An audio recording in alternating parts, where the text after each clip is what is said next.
started.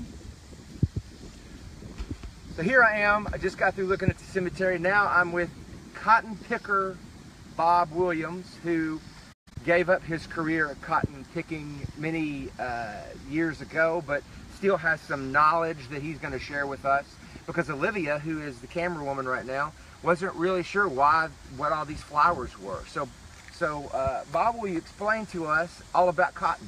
Exactly.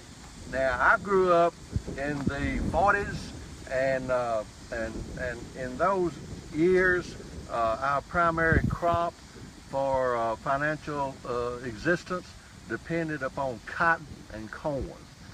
Now, to tell you what transpires, in order to grow cotton, first of all, there's a cotton seed that is extracted from cotton that grows after we take it to the gin, or they take it to the process where they process cotton and take out the seed.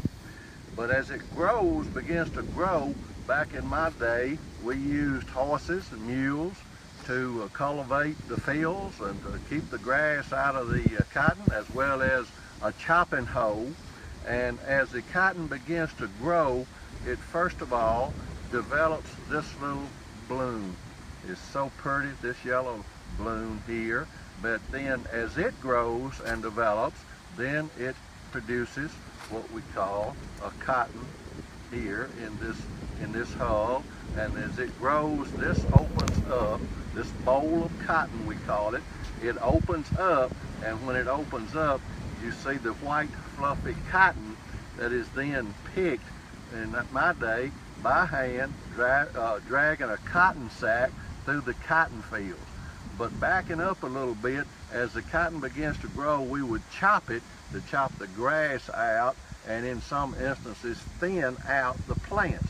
But as the plants grow, it produces this cotton boll, and then from there it opens up, and the fluffy cotton that we pick and take to the gin, or nowadays as they take, and they process it and take the seeds out, and they use the fluffy cotton to send somewhere in order to make the money off of their cotton crop. Now, at one time in my career, in the early days of my career, and that's my phone that's ringing, so we're going to ignore that. It's probably somebody calling me and telling me I don't know what I'm talking about, but I had the privilege of working for Anderson Clayton Cotton Company in Memphis, Tennessee, downtown, across from the main post office. And I worked there for a couple of years while I was attending Memphis State University. But at any rate, that's how cotton has played a major part in my life and my existence as of today. Now, did you have to work a field like as big as this one? Absolutely. Pan, camera woman. Absolutely. There you go. But nowadays, they work it, of course. It was this big, really? Yes. So you had that by hand? Yes. With a hoe? Yes. You walked down? Yes. Yes. How long? I mean, every day? It's probably not quite as big as this, okay. But I'm talking, 20 acres, something like that, and that's a large field of cotton.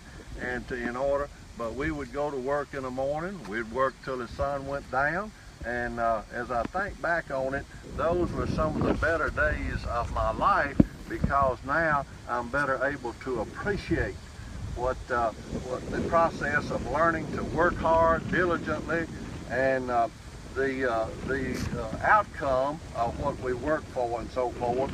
But nowadays, as we look at a cotton field like this, the thing that comes to mind is how we used to work it with a team of mules and pick the cotton and chop the cotton by hand. Now, only folks who are my age or grew up in the farm will be able to appreciate what we're looking at. Absolutely. I've never had to chop cotton. Have you, Olivia? Nope. Okay, well, thank you. So I thought I would share with my Facebook friends all about cotton. Well, I appreciate that. Thank you very much. Glad for the opportunity.